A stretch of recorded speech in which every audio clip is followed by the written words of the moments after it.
दुनिया में मिस्र के बाद में भारत सभ्यता में एक नंबर था। पूरी दुनिया में लोग हमारा अनुसरण करते थे। आज क्या यही मॉब लिंचिंग में अनुसरण करें? किसी दलित को मार देना जो बेचारा किसी लायक नहीं होता, या किसी मुसलमान को मार देना, इसी में हमें शाबाशी मिलती है। 20 लोग मिलकर, 15 लोग मिलकर, 10 लोग मिलकर एक व्यक्ति को मार देता। खलील रिजवी जो मृतक हैं, उनका वीडियो आज भी मेरे पास है, जहां वीडियो में लगभग 10 से 12 लोगों की आवाज सुनाई दे रही है, 2-3 चेहरे भी दिख रहे हैं। गिरफ्तारी केवल एक, उसकी भी जमानत। देश की सरकार, इस प्रदेश की सरकार और इस देश के तमाम जो चाहे मानवाधिकार आयोग है, चाहे महिला आयोग है, चाहे और दूसरे आयोग हैं, चाहे supreme court, honourable supreme court of India है, वो इस बात का वो आज क्यों इस मॉब लिंचिंग को नहीं रोक पा रहा। जिस व्यवस्था को पर्दे के पीछे से लागू करना चाहती है, जो संवैधानिक व्यवस्था को कमजोर करना चाहती है, इससे क्या होता है? लोगों की आस्था कमजोर हो रही। अरे लोग मार देता, हमको तो न्याय मिलता ही नहीं, इसका मतलब क्या कानून कमजोर है? नो, कानून कमजोर नहीं है, कानून लागू करने वाले कमजोर है या किसी सोच से ग्रसित है।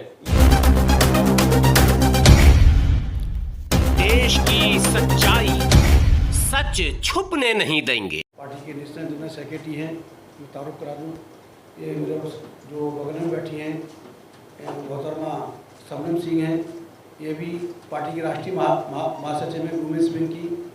मैं national president Ambedkar Samaj party and patron forum against mob lynching.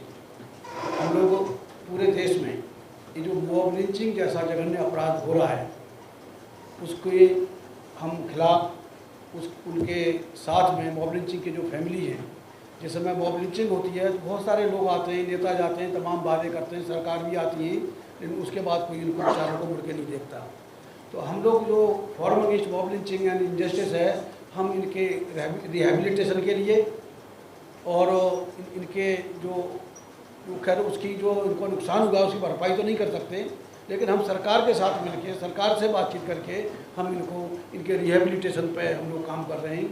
लेकिन अहम सवाल ये है कि पूरा विश्व चाँद पे 1969 में पहुँच गया था। भारत भी अब पीछे नहीं है मिसाइल और इन सारी बातों को देखते हुए, लेकिन ये मॉब लिंचिंग क्यों हो रही है? आखिर मॉब लिंचिंग करने वाले कौन लोग हैं? अगर मॉब लिंचिंग तो यह है कि कोई किसी भी शख्स हो या संस्था हो, किसी को इस देश का कानून हाथ में लेने की इजाज़त नहीं है। इस देश का संविधान किसी को कानून हाथ में लेने की इजाज़त नहीं देता।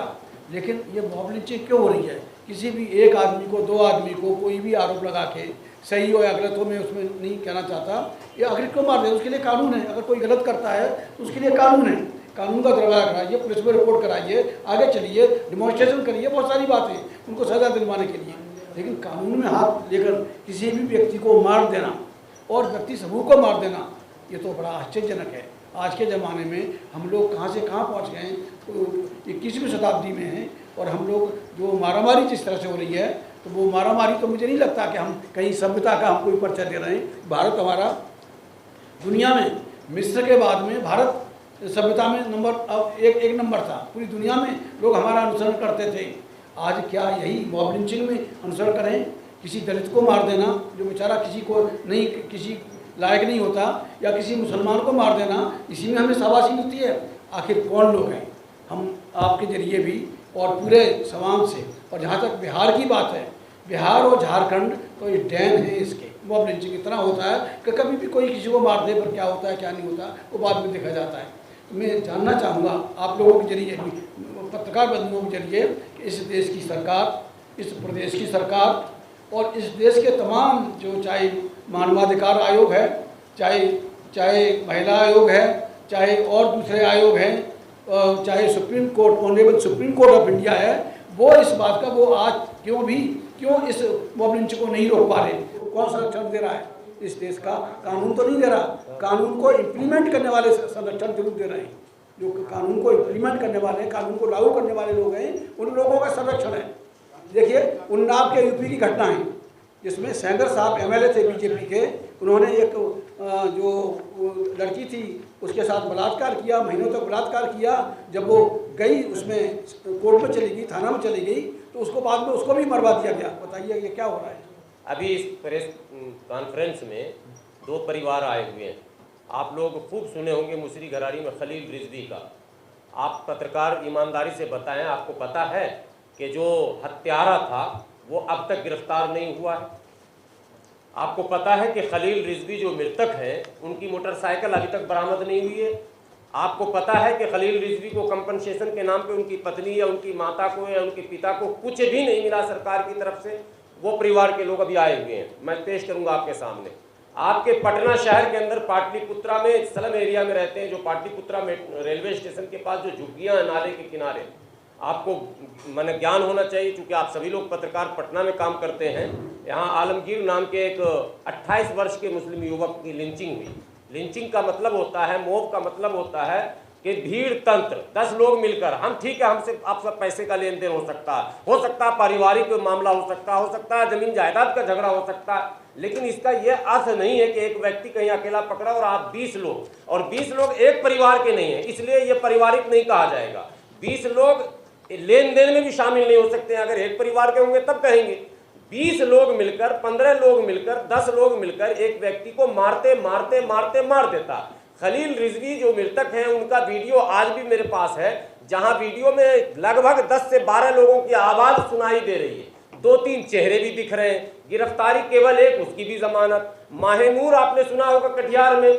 इस तरह की अनेकों घटनाएं ऐसी हैं जिसमें अपराधी आजाद घूम रहे हैं। ये एक बड़ा प्रश्न है प्रशासन के लिए, न्याय के लिए, संविधानवादियों के लिए।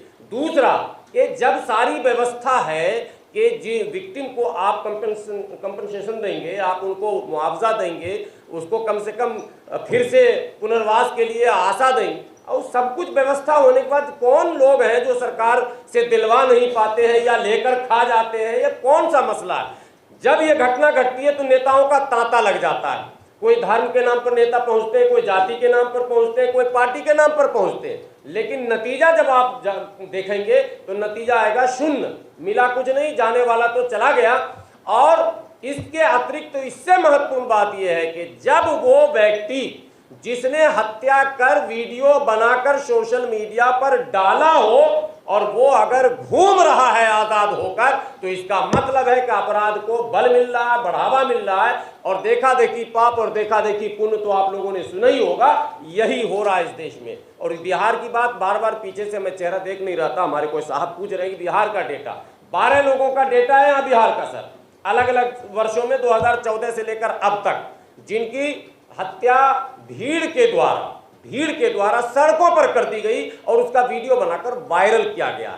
इसके अतिरिक्त कई ऐसी हत्याएं हैं जिनको दबाया गया, जिनको धर्म जात का एंगल नहीं दिया गया और जिनको सरकार ने किसी भी तरह से मैनेज कर लिया। लेकिन ये वो माने डेटा है जो सार्वजनिक हो गया, जो नेशनल और इंटरनेशनल मीडिया में चला। आपको आश्चर्य होना चाहिए कि जो दुनिया के माने जाने चैनलों में है अल जजीरा चैनल, उसने 3 घटनाओं का जिक्र बिहार के किया। अल जजीरा मुस्लिम देशों में सबसे लोकप्रिय चैनल माना जाता है और बीबीसी तो रोज दिखा रहा है इन चीजों को। तो इसलिए ये मुद्दा है और ये मैंने सबको ये संवेदनशील मुद्दा है, इस पर सबको गंभीर होना चाहिए, क्योंकि पत्रकार बंधु लोकतंत्र के एक महत्वपूर्ण अंग है, स्तंभ है। आपके माध्यम से अगर सच बोला लिखा जाएगा तो मुझे विश्वास है कि सोच भी बदलेगी, माहौल भी बदलेगा और सरकार जिस व्यवस्था को पर्दे के पीछे से लागू करना चाहती है, जो संवैधानिक व्यवस्था को कमजोर करना चाहती है, इससे क्या होता है, लोगों की आस्था कमजोर हो रही। अरे लोग मार देता है, हमको तो न्याय मिलता ही नहीं, इसका मतलब क्या कानून कमजोर है? नो, कानून कमजोर नहीं है, कानून लागू करने वाले कमजोर है या किसी सोच से ग्रसित है।